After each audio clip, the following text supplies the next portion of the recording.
This is one of Chopin's most beautiful and approachable nocturnes, but students consistently struggle with three things in this piece. Number one, the rhythm and polyrhythms, so playing a different rhythm in each hand at the same time. Number two, pedaling and maintaining clarity. And number three, playing expressively so it doesn't sound mechanical. So today I'm going to walk you through how to solve these problems, including the scary polyrhythms like the 14/16 notes against 4/8 notes, so that you can play this piece musically and confidently.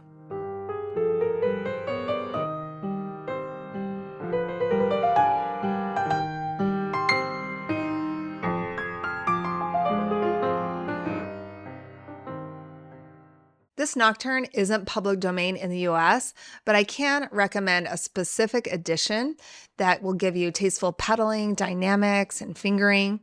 And so grab our free PDF in the description below that lists our favorite classical piano music editions, including this nocturne.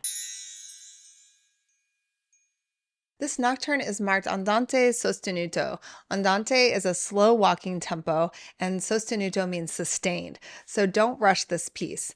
Take time to make it beautiful. The rhythm is one of the biggest challenges, like I mentioned, but I'm going to show you exactly how to figure out the rhythm so that you play it correctly. Start out practicing hands separate and count for the 16th note for the right hand so that you know exactly how fast the 16th notes should be played. So 4E and a 1E and a 2E and a 3E and a 4E and a... Most students rush those 16th notes. So if you don't like counting like that, you could count 4 groups of 4 in each measure. 1, 2, 3, 4, 1, 2, 3, 4, 1, 2, 3, 4, 1, 2, 3, 4, 1, 2, 3, 4, 1, 2, 3, 4, 1, 2, 3, 4, 1, 2, 3, 4, 1, 2, 3, 4.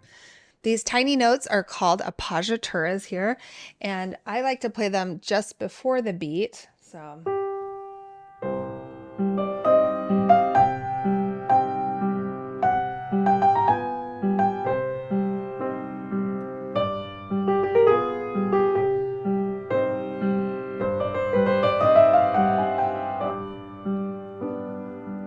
While we're on the topic of tiny notes, there's one at measure 26 and 42. These have a little slash through them, and so they are called an acciaccatura. I always get roasted for the way I pronounce that. I apologize if that was not right. This means to play on the beat or just slightly before it.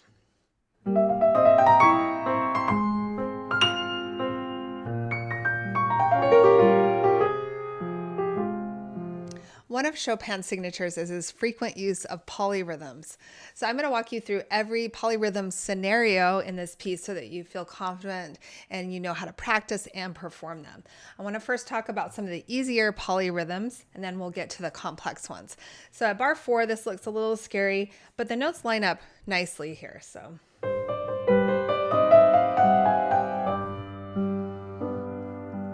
At bar 27, students are always nervous about the 32nd notes. But again, these line up evenly. I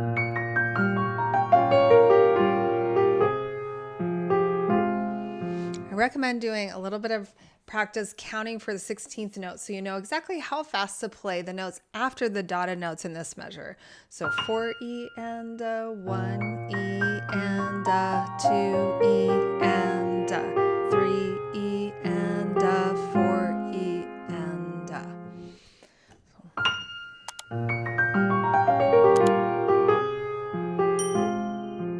Now let's look at the polyrhythms at bars 25, 28, and 32. To get started with these, get comfortable with the notes and figure out how you want these to sound in the right hand. And then your next step would be to put the metronome on for quarter notes around 50, and you're going to try to get to the third beat right on the third tick. So. Like that. Now on this one I have to go much faster because there's more notes. There we go. Then once you're comfortable with that, then you could start to try to put the hands together. So you want your left hand to stay steady and the right hand should be played more free on these polyrhythms. So. If you're struggling to keep the left hand steady, then put the metronome back on around 80 for eighth notes. So each left hand is going to get a tick.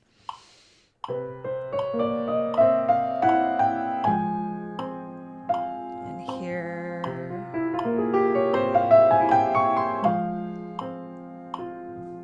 Eventually, you'll be able to turn the metronome off and play the right hand a little bit more free.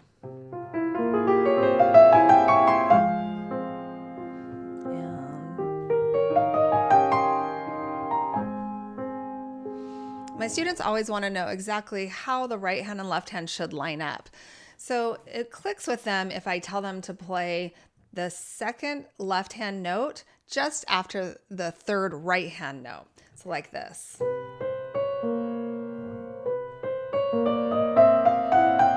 That gets them started and it feels more comfortable here.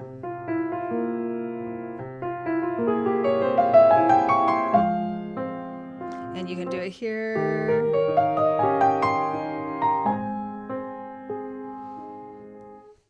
Bars 29 and 31 have 5/16 notes against 2 eighth notes. You can use that same strategy here where you play the second left hand note right after the third right hand note like this.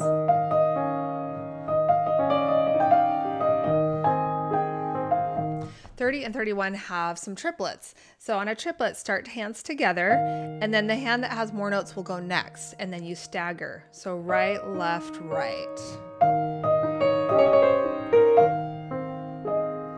And try to make the triplet even.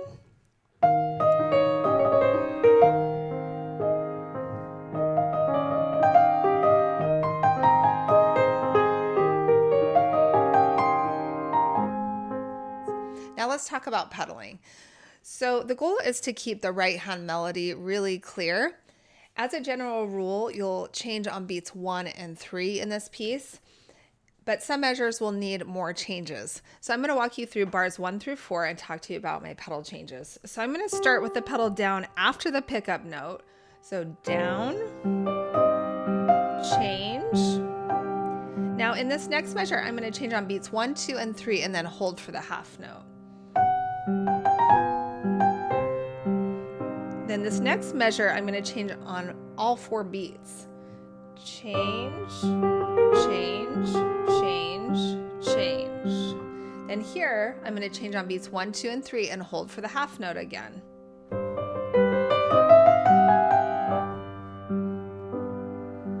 So that gives you a good idea on how to pedal this piece.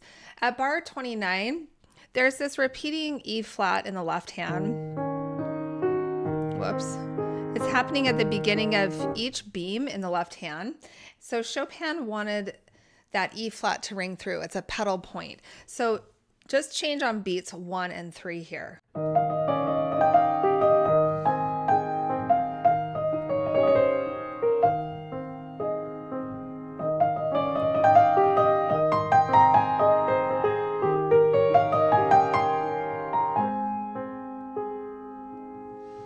And I'm usually just using a half pedal, so I'm not going all the way down and all the way up with my pedal, and so it's quiet and smooth.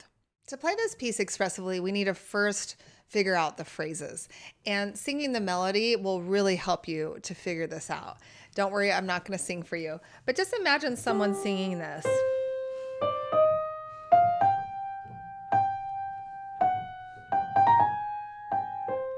They would take a little of a breath.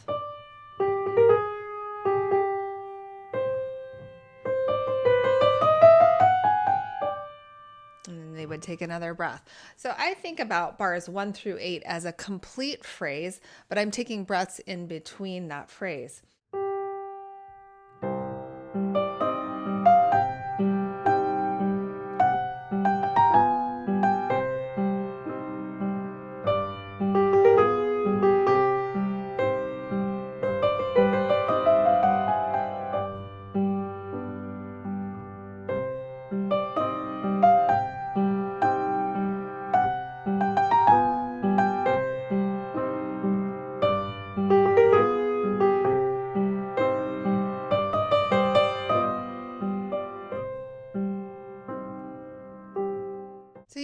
that same technique throughout this piece. Listen for places in the music that rise in tension and places that sound like there's release. And that will help you to figure out the phrasing and where to take time and end the phrases. Bars 9 through 13 are exactly the same as 1 through 5. So try to do these a little bit differently. I start out more confidently and louder, and then when I get to bar 9, I play softer. And I don't put the soft pedal on, but I just focus on keeping my left hand really light, and I'm a little more hesitant the second time.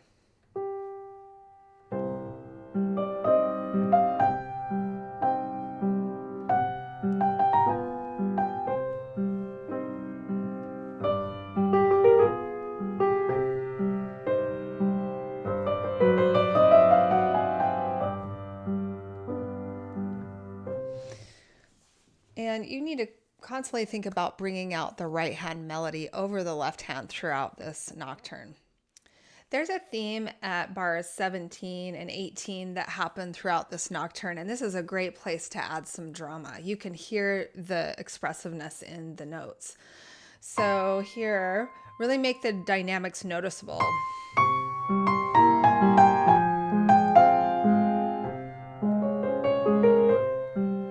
Then more.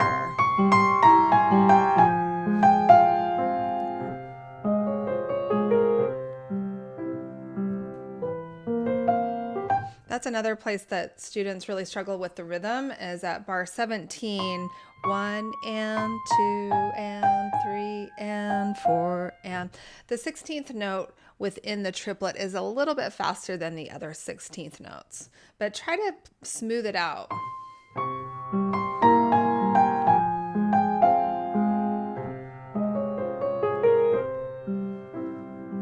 It's important to think about where the climax is in this piece, and with any piece, think about where's the loudest point so that you can plan for it with your dynamics. So I feel like towards the end is the climax. So here at 42, the top there with that accent is the climax. So you want your loudest playing here.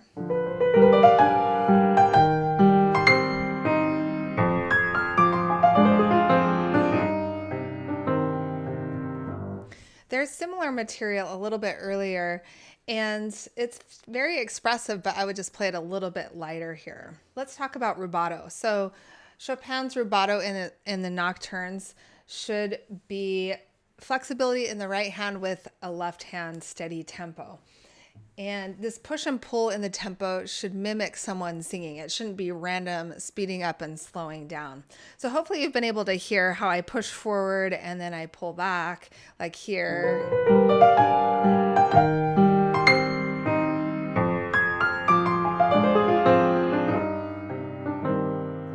And here's another place you can do some rubato.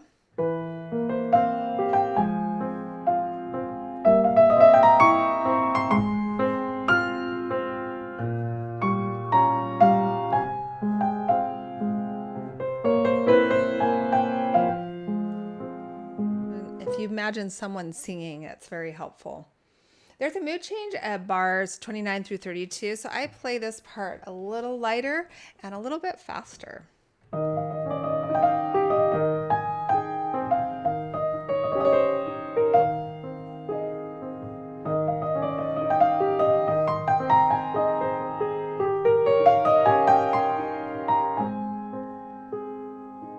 it sounds happier there. Bars 27 and 43 are always problematic for students. So the first thing you want to do is figure out what notes you're really playing.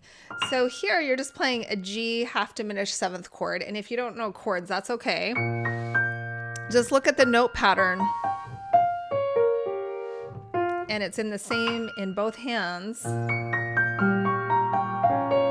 can see how you're playing the same notes there. And then here, same notes in both hands. Then you can practice it in chords.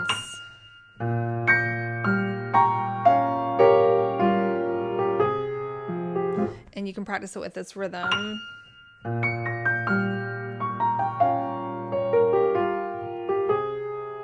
Make sure you're getting your elbow up for those crossovers.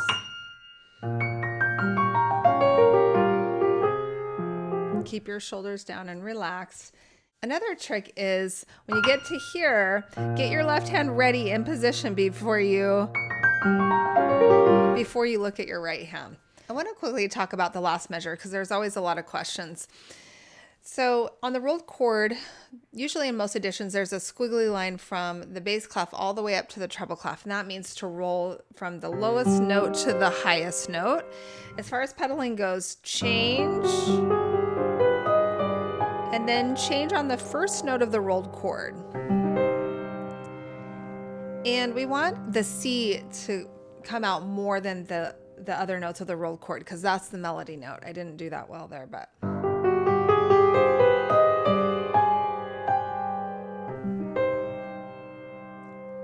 like that.